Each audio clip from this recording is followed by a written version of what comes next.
गलती से मिस्टेक कहानी शुरू होती है बबलू के इंटरव्यू से। बबलू को एक मल्टीनेशनल कंपनी में असिस्टेंट मैनेजर की नौकरी के लिए जाना है। दूसरी तरफ शहर का सबसे बड़ा डॉन राय बहादुर अपने नए शार्प शूटर का इंतजार कर रहा है।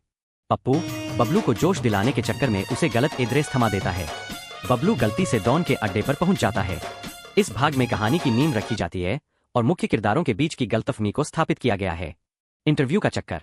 बबलू अपनी नौकरी के लिए तैयार होता है, जबकि पप्पू की एक गलती की वजह से वह कॉर्पोरेट ऑफिस के बजाय डॉन राय बहादुर के ठिकाने पर पहुंच जाता है। यहां शब्दों का खेल होता है।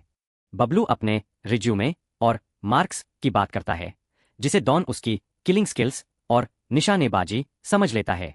असली किलर की एंट्री। कहानी के इस हिस्से में समानांतर दिखाया जाता है कि कैसे असली शार्प शूटर गब्बर एक कॉर्पोरेट ऑफिस में जाकर अपनी बंदूक से प्रेजेंटेशन देने की कोशिश कर रहा है। कहानी वहां रुकती है जहां बबलू को उसका पहला मिशन मिलता है और उसे लगता है कि उसे बस एक मीटिंग अटेंड करनी है। यहां से कॉमेडी और बढ़ जाती है और सारी गलतफहमियां एक बड़े धमाके क्लाइमेक्स की ओर बढ़ती है। अपनी मासूमियत में टाइकून को मारने के बजाय उसे आध्यात्मिक ज्ञान देने लगता है। यहां अपने चरम पर होती है क्योंकि डॉन को लगता है कि बबलू का टॉर्चर करने का तरीका सबसे अलग है। राय बहादुर की बेटी पिंकी की एंट्री होती है। बबलू अब सिर्फ एक शूटर नहीं बल्कि घर का दामाद बनने की कगार पर होता है।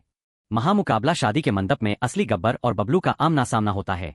डॉन के डर बिल्ली से खौफ का पर्दाफाश होता है, जिससे उसकी सारी दहशत खत्म हो जाती है। बबलू को उसकी असल काबिलियत के हिसाब से सही नौकरी मिल जाती है और पप्पू की मदद करने की आदत का एक आखिरी मजाकिया नमूना पेश किया जाता है। तो देखा आपने, इसे कहते हैं किस्मत का खेल। कहा बबलू एक अदद नौकरी के लिए दर दर भटक रहा था और कहा आज वो अपनी ईमानदारी की वजह से मैनेजर बन गया। और हमारे डॉन साहब, वो आज भी बिल्लियों से छुपते फिर रहे हैं। तो दोस्तों, इस कहानी से हमें क्या सीख मिली? यही कि गलती से मिस्टेक कभी कभी लाइफ बना देती।